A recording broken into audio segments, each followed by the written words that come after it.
Hey guys, it's Cloudy. How are you all? Today I'll be reviewing your most beloved and most hated K-drama tropes. Previously, I did a yay or nay Korean tropes video that covered 30 different Korean tropes that were pretty straightforward. Today we're going to be looking at more specific situations, certain actions, events, misunderstandings. A lot of repeated instances come up in K-dramas across the spectrum of genres. So since I lurk a lot on the internet, I've been actually reading up on people's complaints when it comes to K-dramas. So today we're going to run through 20 different repeated instances in K-dramas that have become pretty typical K-drama tropes. I'm going to be doing a brief explanation of each of them and giving my thoughts about them. And maybe you two in the comments can also let me know what you think about these tropes today. So without further ado, let's get started. Number one is the accidental kiss.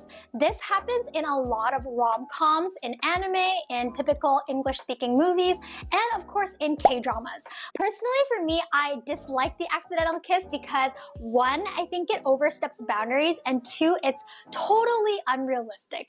I watch K-dramas because I love the unrealistic romance aspects, but how often is it that you're gonna fall on top of someone, and what is the probability that your lips would exactly line up with the other person's lips to result in a perfect, beautiful smooch? So those are my gripes with this trope, is that I feel like it could never happen. When it comes to like the wall slam or falling over and having someone catch you, the wrist grab, those are all things that are typically able to happen in real life. But having an accidental kiss that wasn't more than mouth mashing or just like bumping skulls together, it doesn't really happen as beautifully like that in real life. Second one is the bad guy outfit with the black cap, the mask, and the hoodie. If you watch K-dramas, whether it's a crime drama or a rom-com or a melodrama, if there's a bad guy, chances are he's dressed head to toe in like a black outfit.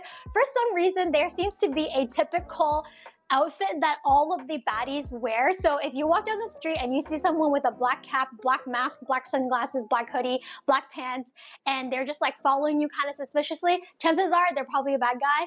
Or maybe they're just on like a midnight jog and they like to wear like all black outfits. Honestly, I think we could be a bit more creative in hiding the identities of these bad guys who are stalking the main characters. But this full ensemble outfit is typically an indicator that something bad is gonna happen. Number three is bullying. Bullying has been a really huge theme in the revenge genre for K-dramas, and also a typical theme in the high school K-dramas. I personally don't like to see it. I don't want to see any violence in my Korean dramas. I know some people really like the extra drama, the tension, but I'm not a fan of it. And personally, I was bullied in school as well, so I don't really like to see that and be reminded of that. I do know that bullying in Korean schools can be pretty intensive if it's not stopped right away. There's a sort of like huge group mentality where one person is like singled out as like a wangta, and it's very isolating for the person in like any culture, in any scenario. So I'm just not a fan of seeing bullying on screen. Number four is the cell phone rings before a kiss. I've had this happen to me really recently, and I kind of dislike it, so I also dislike it in K-dramas. I am literally waiting for the build-up, the tension, the slow burn for the main characters to kiss, and if something interrupts it, I usually find myself groaning. I hate it. I'm like, oh, why couldn't it happen after the kiss? Usually it's a way to sort of delay the development of the relationship in K-dramas, but honestly, I think more realistic nowadays would be to see people kiss first and then sort out their emotions later. I feel like people tend to get more physically intertwined in relationships before actually sorting out the emotional side, which tends to be what happens with young people nowadays. Number five is characters who are afraid of skinship. There are certain characters in the series that might have an aversion to physical contact. They might have some sort of trauma, or they might just be really shy and innocent. Usually it's a very naive girl next door, sweet female character who is adverse to skinship because she's never experienced it, and it's like too forward of the male character for that stage of the relationship. I don't really like to see it. I don't want to see two adults or young adults beat around the bush. If it's like hand holding or hugging, I think it's like pretty normal, like at the beginning of the relationship. If it's just like a kiss on the cheek or like cuddling, maybe that's like a little bit escalating upwards. But overall, I like to see skinship between the characters because it's a really nice indicator of like how they interact and also the levels of comfort between them. It allows us to see an intimate part of the depth of their relationship. So I'm like a totally yes for skinship. And if I see shy characters, I really hope that they get over that in like a couple of episodes so that the relationship can progress quickly. Number 6 is characters who speak their thoughts when they think that nobody is listening. Now, I do know a lot of Korean people who do this. They will say, oh, my waist hurts when they get up from a chair, or they'll be like, oh, 배고파, I'm like so hungry, or like, oh, 졸려, I'm so like sleepy. And it does happen in real life with like short Korean phrases, but a lot of times in K-dramas, the female lead or the male lead are monologuing or just talking out loud to themselves, having a bit of conversation with themselves about what's going on in the current situation. In that case, it's not as realistic, but I can understand why it serves the plot. I feel like it does take some audience members out of the immersion of the story, because who really talks to themselves out loud? I think it's more appropriate to have like an inner monologue where there's a voiceover where we can watch the facial expressions move or change, rather than having this like crazy person speak out loud to themselves in the middle of the street. Next is the crown prince versus the half-brother conflicts in saguks. I see this all the time in period dramas and historical dramas where the crown prince is going against his other brothers, vying for power in the royal court and then also competing for the throne. Usually there's at least one evil minister that wants to overthrow the crown prince, and that typically happens a lot in period dramas because it actually happened a lot in history. Even though it's not very easy to get the crown prince deposed, it serves as a dramatic plot point in the period drama. So it tends to happen a lot, and there are a lot of like half-brother, half-sister, illegitimate children situations in a lot of historical royal families, which is why we also see it a lot in a lot of historical fiction series. I don't hate it, but I feel like a lot of the conflicts that happen in royal courts are pretty repetitive throughout a lot of different saguks. So I like to see youth saguk or also magic or supernatural saguk, so we get some sort of like new elements that are thrown in there. Otherwise, historical conflicts are pretty typical and repetitive throughout most series. Number 8 is drama over family money. This happens a lot in company-centered dramas and also chaebol family-centric dramas.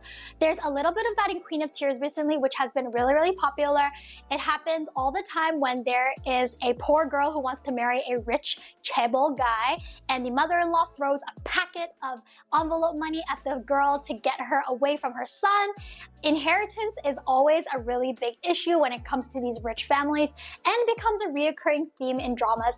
I don't really care about it too much. I would much rather see the two characters fall in love, run away, not care about money, but I can understand that money is like a really important issue when it comes to these like chaebol families, so that's why it seems to come up quite often.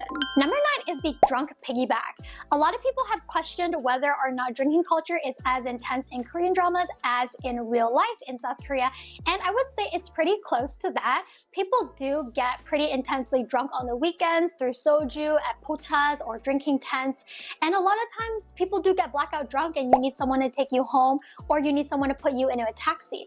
The piggyback aspect is cute because it serves as a moment for the two main characters to have like an honest confession moment between each other.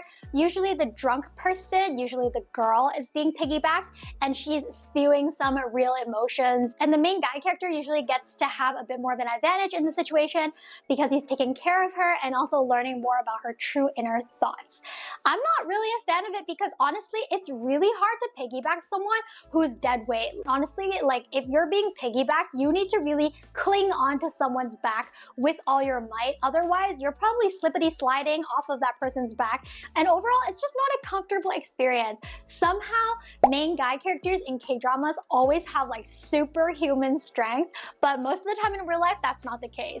Number 10 is every character has a Samsung phone, and this sort of goes into the advertisements that we see constantly in a lot of K-dramas such as Kopiko, Hyundai, and also Subway. Obviously, Samsung is the biggest company in Korea and also one of the biggest companies in the whole entire world.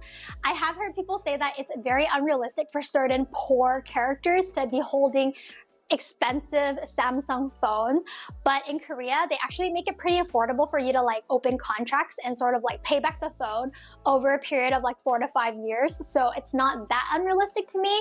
But it is kind of weird when you see this girl running around taking part-time jobs but she has this like shiny new phone, so I can understand why it's a bit jarring for people. A lot of times people will have the exact same phone with no phone case or pop socket or whatsoever because they want to show off the product, and in that case it's a little bit weird because How often is it that people actually hold their phone naked?